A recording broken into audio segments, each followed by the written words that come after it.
Programs, Policy, Personnel, Legal Committee meeting to order. Would you please join me for the Pledge of Allegiance? I pledge allegiance to the flag of the United States of America, to the republic for which it stands, one nation, under God, indivisible, with liberty and justice for all.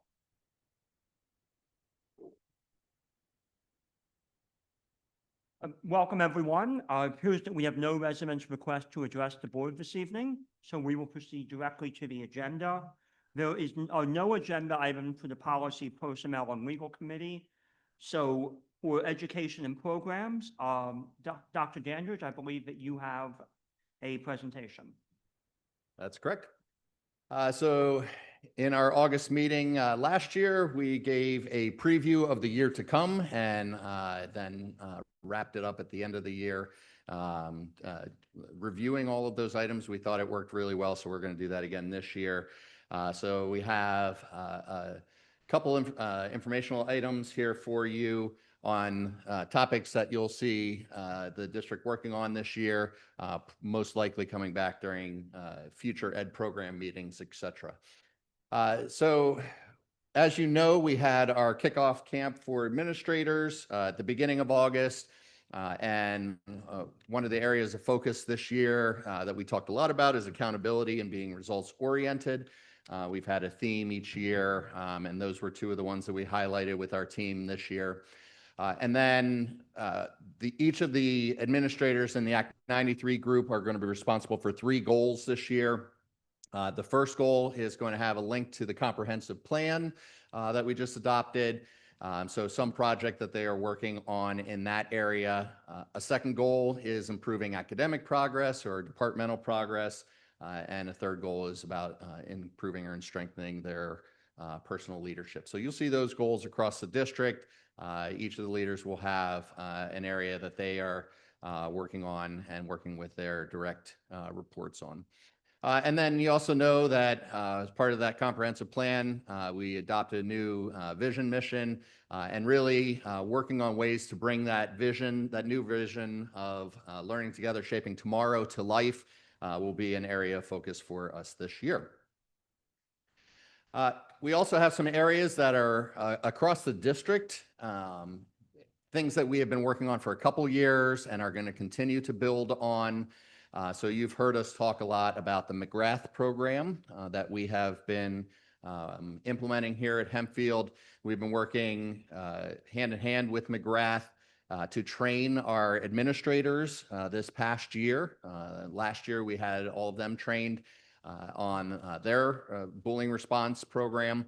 This year, we are taking that training to the professional staff. So we will be rolling out sessions during our professional development days so that they can learn more about McGrath with the goal of next year being able to implement that training with students. So this year we'll be building some of that training experiences for students with the goal of implementing it next year. So bullying, cyberbullying continues to be a topic of focus for us in an area that we are spending a lot of time and attention towards. Second one really being supporting student mental health. Really, this is an area that's at the core of a lot of things that we do across the district. As you know, with our comprehensive plan, we have 3 goal areas. This one fits squarely in that second goal area of reducing barriers to learning. And it's really a multifaceted approach. So we do that with instruction, right, and programming.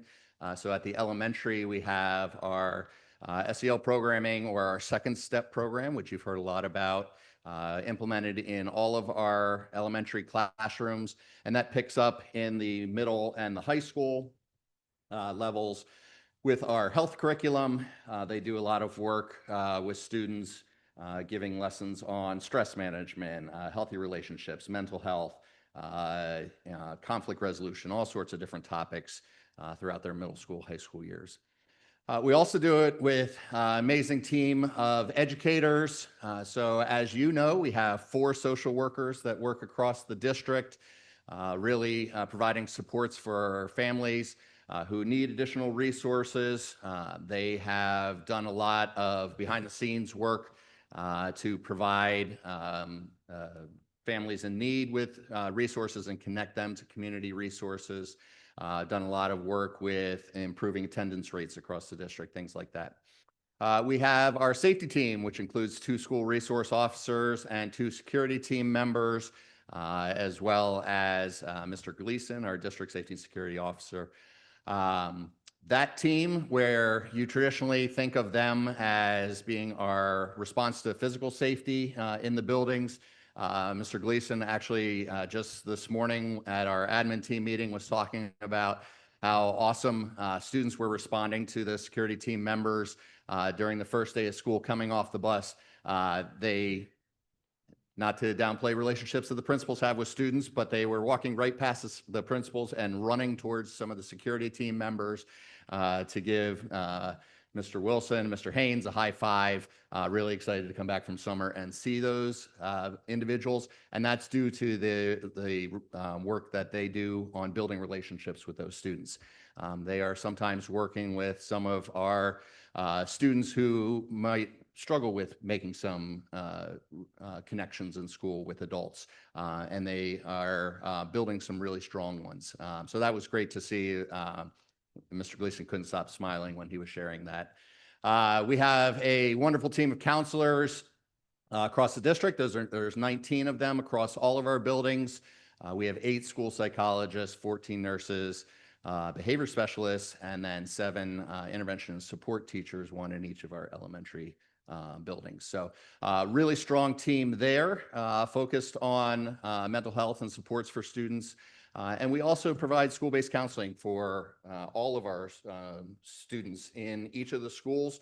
That is one of the barriers that were identified a few years ago, were some students who needed counseling, could not, their families had difficulties getting them to counseling outside of school, so we brought them into school.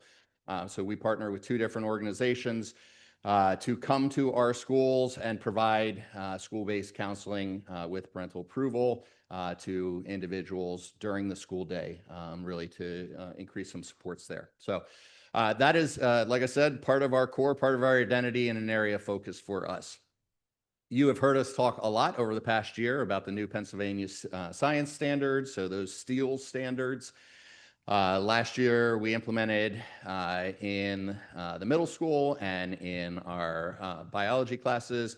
We piloted our elementary science program. This year, we will be fully adopted K-12 and be working on implementing those new science standards. And then we also this year will be moving entirely online for all of our state assessments at the direction of the state. Our PSSA and Keystone assessments will now be all online.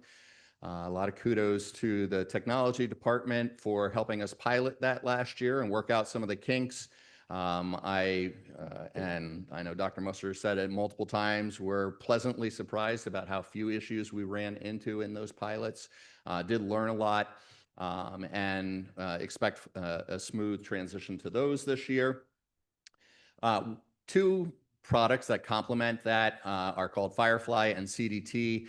They are benchmark and diagnostic assessments that are provided by the state free of charge to districts.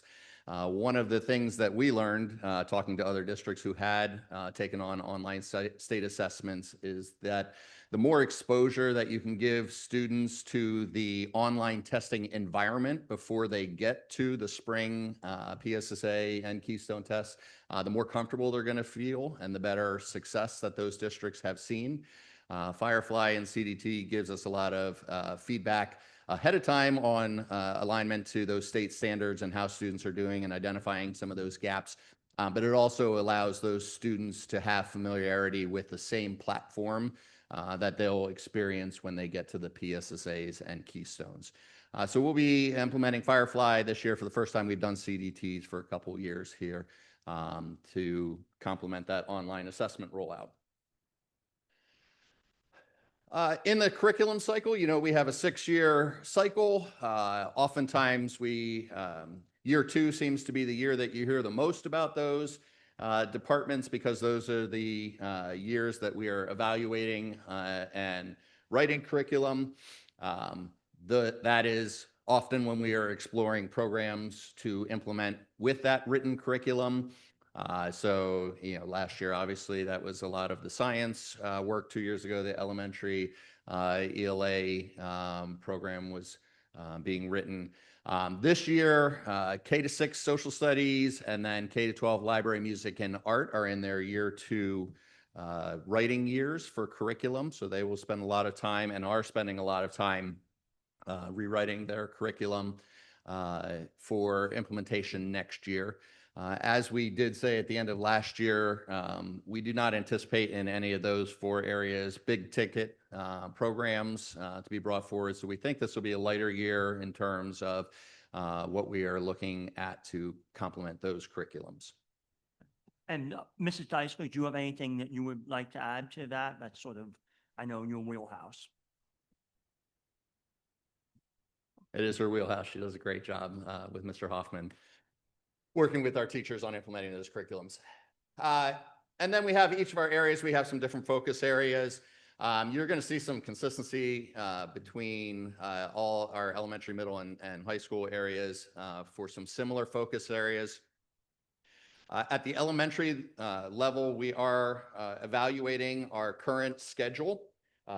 We have common instructional minutes across the district for all of our grade levels, K-6. However, there's some inconsistency on how those are implemented in the buildings. There is a lack of planning time for teachers, which we're really trying to look at and improve. We're looking at trying to get some consistency with our special areas, our art, music, library, and phys ed areas, and some effective use of our intervention times in the elementary. So we have on paper put together some things that we think would really improve our elementary schedule. We're going to work on taking that around to all of our different departments and stakeholders and evaluating it for potential implementation next year. We talked about STEELS implementation. This is year 1 for our PhD science program in K-6 and Twig, or K-5 and Twig in grade 6. So we'll be implementing that this year. We are continuing with our partnership with Junior Achievement. Last year, we brought the Junior Achievement lessons to all of our K-5 classrooms, which was a fairly heavy lift. Year 1 is usually the biggest lift because we're getting parent volunteers to come into the classrooms and deliver those lessons. They're not delivered by our teachers, but rather by our parents and community members. Really building a focus of financial literacy, careers, et cetera, with our elementary students.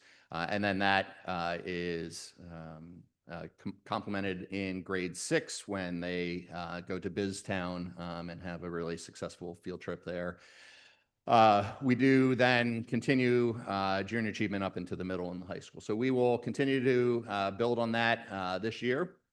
And then Renaissance is a product we talked about last year, a new tool that we are using to collect data and to work on some instructional tools with our students and our teachers.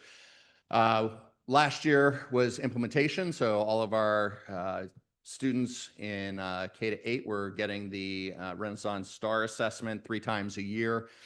We now are working with our administrators and bringing in some training so we can look at how we can be effective at looking at that data and making some instructional decisions based on the data that they're getting.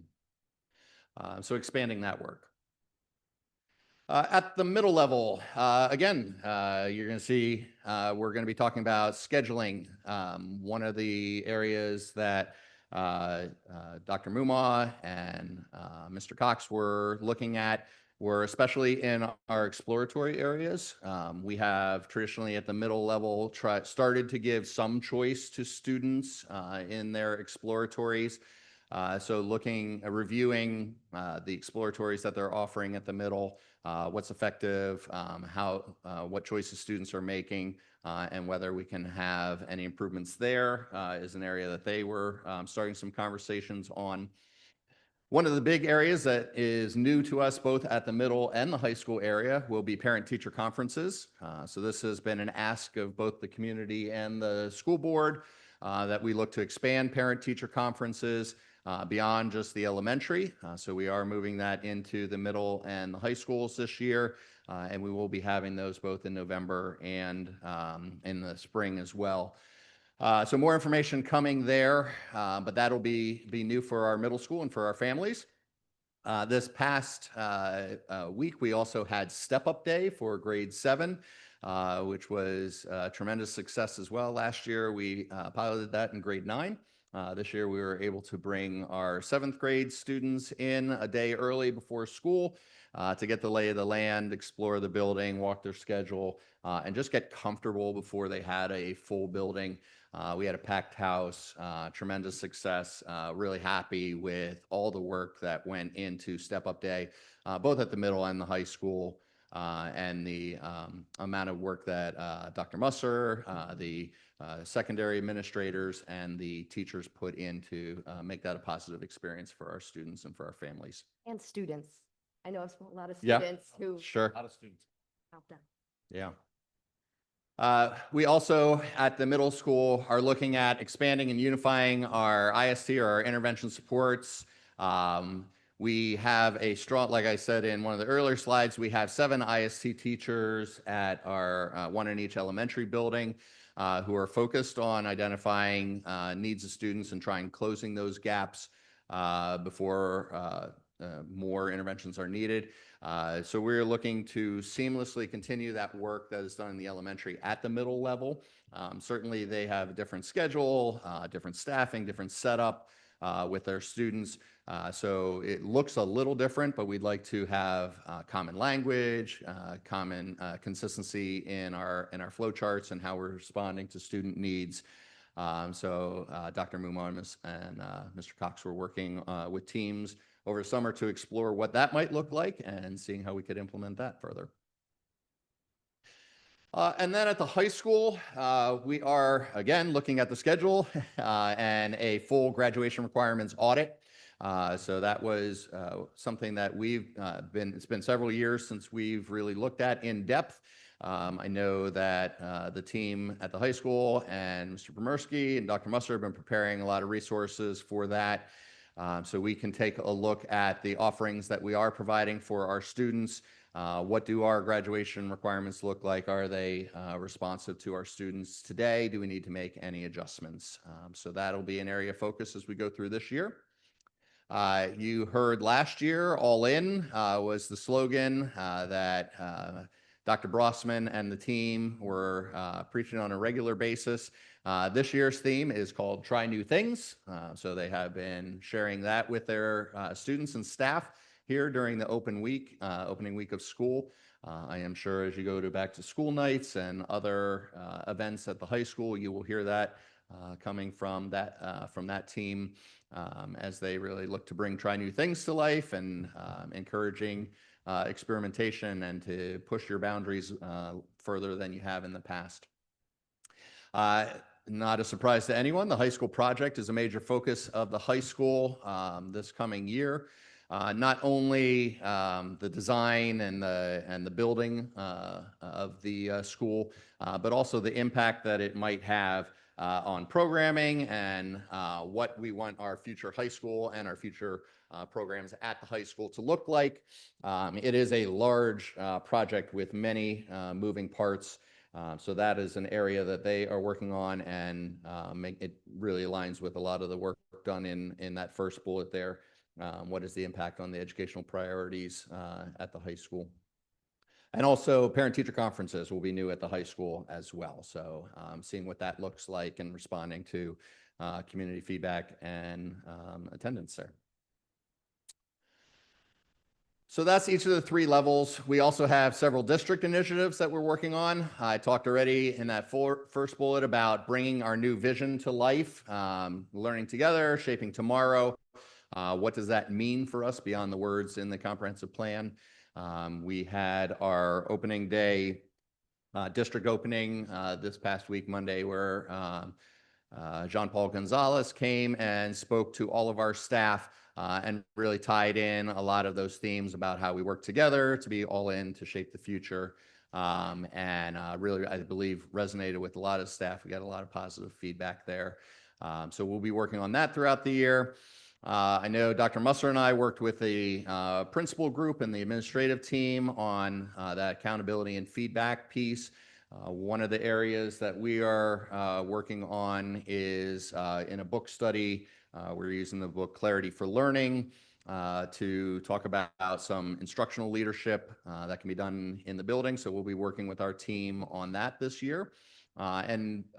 Really about having professional conversations with our staff and really growing their craft. We've spoken a lot about how we can expand full-day kindergarten, and we will be bringing back a full plan to the board this year on what that looks like, what the costs would be, what the equity implications are, what the transportation implications are, all those pieces. As you saw in some of our conversations from last year, this is no small task. Will be a large undertaking. There's several obstacles for us to work through. So we will have a full comprehensive plan coming to you throughout this year on what that might look like for our future, because that is one of our stated goals. We are committed to working towards full-day kindergarten for all. I spoke to you a lot last year about our 3-year professional learning plan that we implemented. This will be year 2 of that plan. So really all the workshops are built. So working on refining some of those workshops, rolling it out to staff. We have 2 large in-service days where we'll be providing those workshops, as well as several after-school experiences, and then building some extension workshops from there. And we're already in year 2, so it's not too early to start thinking through what the next version of the PLP might look like after we get through next year. We've spoken a lot about artificial intelligence. With your support, we've adopted a policy that we are rolling out in all of our buildings. All of our principals were talking about it in their opening faculty meetings with staff. So we will be bringing back feedback to the board about how that is going, and if any adjustments need to be made to the policy, or if there's changes to the artificial intelligence world that we can't predict because we don't know them yet, and how we can respond to that, and how we're working with our students in the classroom to use artificial intelligence responsibly. We also are in exploration for a data warehouse. The one that we had previously was not quite meeting our needs. So we have a team that has been looking at a couple different products with some ideas of where we might go in that, potentially adopting something for the second half of the year that will allow us to use data more nimbly and beyond just the administrator level, but also down at the teacher level, where they can successfully take multiple points of data, put them together in some sort of actionable dashboard or way that they can use them in a classroom on a daily basis. So those are the items that we're working on this year. Like I said, it's just a little preview. We will have a lot more in depth in the coming months on any of those topics, but wanted to share our direction and what we are working on. Any questions on any of those items I can answer for you? Any questions for Dr. Dandridge? The data warehouse, that's something that I don't think we've talked much about, or at least that I haven't heard much about. Is that a direct result or even a slight indirect result of so many different programs with so many different companies and so many different gaps between those companies? And if we had streamlined our curriculum differently and some of those things, would we need to be spending money and looking at a data warehouse? So data warehouses are pretty common because you do have multiple sources of data that sometimes speak well together, sometimes don't speak well together. We have felt that the product that we've been using for a number of years has not been meeting our needs, and has really not allowed us to use some of those data points very effectively. Some of the products that are on the market do a much better job of that. So I don't know that it is necessarily a symptom of having a lot of different data sources, but just the reality of working through a lot of different levels, a lot of different products, a lot of different departments, et cetera, you're going to have a lot of different data sources that don't mesh well together. So the warehouse, ideally, when it's doing its job, will take that work for you. So you're not spending time in the background, wasting administrative work on building spreadsheets to share out that may or may not be able to provide efficient looks at data for you. I guess, is it accurate to say that the more consistent we are with the types of curriculum, when you're using many different companies, they don't play well in the same sandbox? And that by streamlining that, those decisions that we're making are ultimately impacting the ability to compile all that information Yeah, in a usable fashion.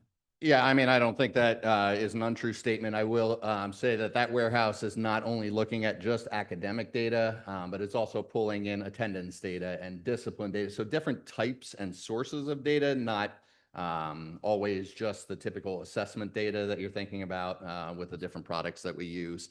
Some of them are pretty effective at trying to look for correlations, when I have attendance rates that are low and I have, standardized scores that are low and I've got high discipline rates. This is a student that's crying out for some needs, just as an example. So being able to effectively make some of those decisions, the data warehouse should be helping you in that area. And ideally, you're pulling together data from very disparate products sometimes, like you may have, math or, standardized testing data coming from the state or from a major program we're running, but then you've also got much smaller data sets coming from ELL assessments and things like that. The goal being you have a single pane of glass for staff to go to pull up all that data on a kid when they want to do analysis or tracking or prediction or something like that. I was going to ask that question about the state academic information, because I know you have brought that up and we see it here a lot at the board level, but because of the timing and stuff, but this would allow teachers to see previous, even if it's not timely. Would that bring that all together as well? Yeah, absolutely. We have said, the state assessments are the ones that catch the headlines, right? Because you see them come out in the fall and people rightly or wrongly will make judgment calls on them, but they're not the most effective data points for our teachers to be using because it's the data point about last year's students, right?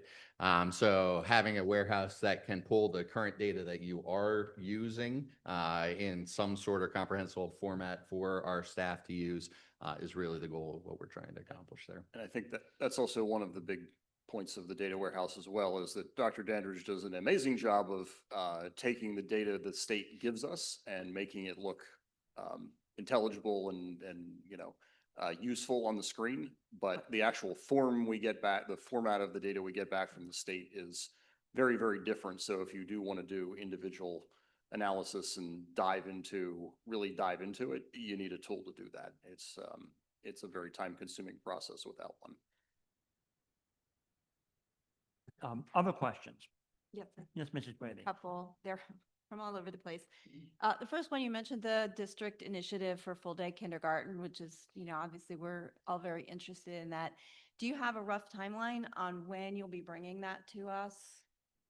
Sure. So I'd like to, in the fall, at least talk about what that plan might look like. My goal is really to bring together a group because it's more work than one person you can really pull together. So pull together a group that can answer a lot of the questions that we're going to need to move this forward so that I can, in the second half of the year, give you an idea of what that plan would look like. So I want to give some broad strokes in the fall with a full plan more in the second half of the year. Or as early as possible. Yep, Sounds good. absolutely. Two other questions. Let's see. On slide number 3, you talked about school-based counseling. And that's something I don't think a lot of people are real familiar with. So I'm just wondering how that message gets out to families, or how you connect the students and the families to that resource. And if there are those that still might not be getting what they need, if that's not enough. Yeah. Oftentimes that's done where I've seen it done most is with our counselors and with our building administrators. When they see students who might need have some additional needs, they're connecting with the families and sharing with them that this is a resource that we provide. And then there are a series of sign-offs that they have to provide that student the support in school. And that's being covered by family insurance then, or? Yep. Yeah, so Yep. are we letting families know that might already be getting services outside, that it's something that might help them if they could do it here? Yeah, so also social workers are pretty active in hooking families up with those needs, depending on what their insurance is or isn't. The social workers are very good at navigating that. At the end of the day, the goal of school-based is to break down that barrier of Right. transportation at the Mhm. end of the day. Sometimes it's insurance, a lot of times it's transportation. Okay. Families just can't get kids there. If they're kids that are already receiving help that they need, there are limited slots, which is why we had to partner with another organization because our wait list got so long. Yes, we have two. We have two. So, yeah, so we want to be cautious about that. If students are already getting connections, we generally don't recommend school-based if they're able to Understood. receive those same services. That way it frees up spots for other students that can't receive the more traditional services. Okay, and is that It- happening at both secondary and elementary then? It is an area that we were concerned. I want to say a couple of years ago, there was some thought that insurance companies were going to start to close that, that area for schools because, again, it's something that they wouldn't be accessing if it didn't occur during the school day. But there has been no movement in that area, and our staff has been amazing with understanding that the Maslow's hierarchy, at the end of the day, if our students aren't, comfortable, both, safe, secure, feeling that assistance, that they're not learning. So we do a nice job of being able to get kids in and get them the help they need. And we still, we even keep it open over the summer, certain buildings during the cleaning process to make sure that we can continue those services.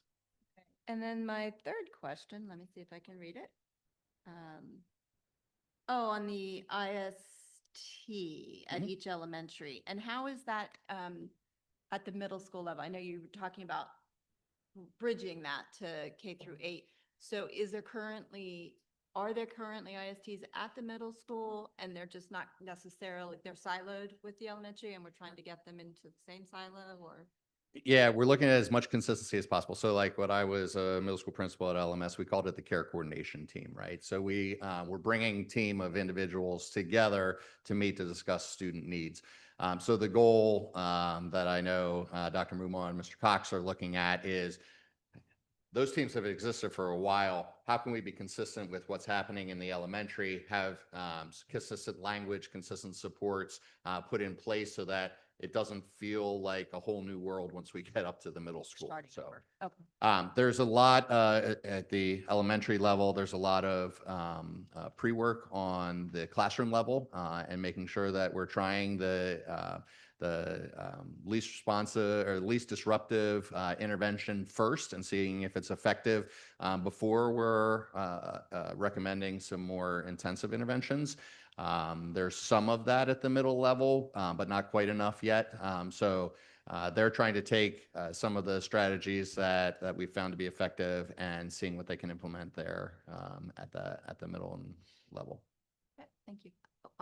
Piggy, Additional, Yeah, Ms. Basham. well, that just brought up a different thing, piggybacking off of that, would the data warehouse help with that transition from elementary to, so I mean, maybe it'll- it's starting over in middle school, or is it more That- you're looking for like the teams to be able to work more closely? We're going to be able to do that work without a data warehouse because we're already doing that work Yeah, without a without data the data. warehouse. Certainly, I believe it'll enhance the team's effectiveness going forward, but it's not going to be a barrier for us to be able to move forward without it. I had a few more questions then. Thank you. Um, Mr. Donato? Oh, I'm sorry. sorry. Will we get feedback about the Steele's implementation? Like you said, we would get about the AI policy, kind of like we've done with curriculum from Mhm. teachers and things like that. Yeah, we'll be happy to bring back presentations on how it's going. Are we worried about an overload of diagnostic testing? When you brought up Firefly, and Sure. I know we do that a lot, and I just don't want to overload the kids with Sure. that, or do you have thoughts on that already? Yeah, it's always something that's on our mind. What I am worried about is testing and with data that we'll never use, right? So if it's impactful and if it's effective and if I can do something actionable with that data, like I think that's time well spent, right, in the classroom. I know that Mrs. Dicey and Mr. Hoffman have been very strategic about laying out an assessment calendar so that we are spreading out that testing and we are not overloading any certain periods of time. I mean, certain periods are going to be heavier than others just by the nature of when they're offered, but really trying to make sure that we have some consistency across the district. So yes, we are always looking at that and trying to pay attention to it. I think at this point we're set up pretty well to manage what is currently being offered. We just want to make sure that now we are using that data for instructional decision-making and really helping close some of the gaps for our students. I just think of my own children and I don't want them just 100%. to get through the diagnostic Yep. testing and then it not actually reveal what is needed, you know. Thank you. Mr. Donato? Just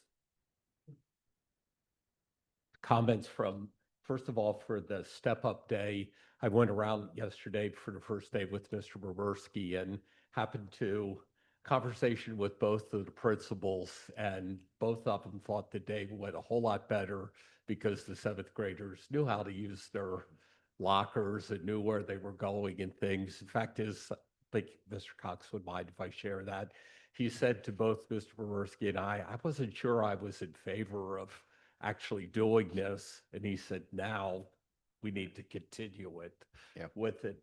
Second thing, when we talk about the SROs and the security officers, again, just noticing when we started off the day at the high school and we went down by the commons area or whatever, the little area in there, and when we walked down there, the SRO was in there. He was already talking with kids and stuff. When we went to Centerville Middle School, it happened to be at lunchtime and the SRO was in there. Now, they were between periods, so there weren't any kids in there, but he was waiting for him. And we went to Landisville Middle School. The security officer, Mr. Himes, he was sitting in there talking to some kids at tables during lunch. They really do try to get partnerships, one-on-ones, get to know the kids and things. It's a very valuable thing for the district doing that. And again, for the board members, have lunch with Dr. Musser sometime and he could show you the high school. Bill Gleason's done an amazing job. There's definitely different approaches to school safety, and there is target hardening out there, and there are parts of that that are, things that districts should consider. But he's really worked on the proactive, making sure kids are heard. If they're hurting, they have someone they can talk to. There's relationships. There's a lot of research on just simply saying hi to a student walking past, how impactful that is. And Doug was talking about the people running past the principals. I feel the same way when they run past me and talk to Bill Gleason. So that proactive approach, why it takes time, it's not something you develop. It's not something we can just purchase. I think it's really paying dividends for the district. That's all. All right. I just have one final question. Going back to full-day kindergarten, I'm understanding that this is a work in progress. Is the working hope / assumption that something will be ready for 26, 27, assuming that it passes the board and that the fund can be found, or are we looking at a longer horizon? So I think it's too early to really project that out. Okay. I will say, to Mrs. Brady's point, the sooner the better, right? Our goal is to be able to implement this as soon as we possibly can.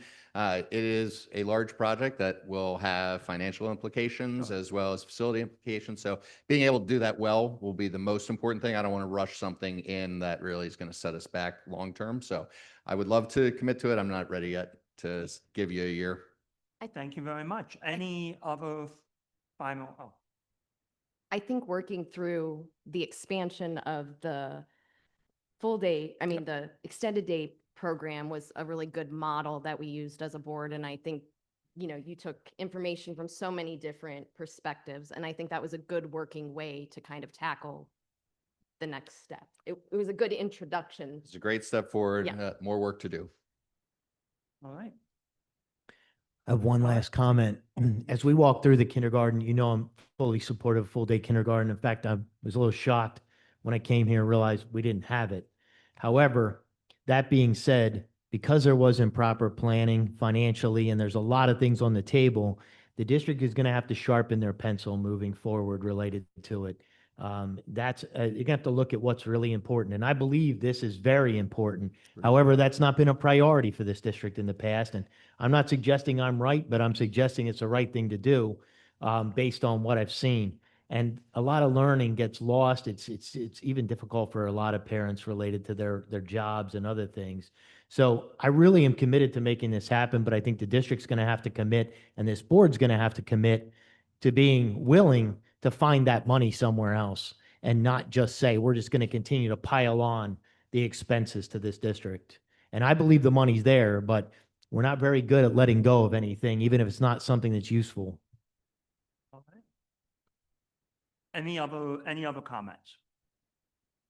All right, seeing none, there are no other agenda items. I would direct everyone's attention to the schedule of upcoming meetings. The next meeting of Policy and Education is September 18th. And with that, I would ask for a motion to adjourn. Motion by Mr. Wagner, second. Second by Mr. Donato. All in favor? Opposed? Motion carries 7-0, and we are adjourned. Thank you all very much.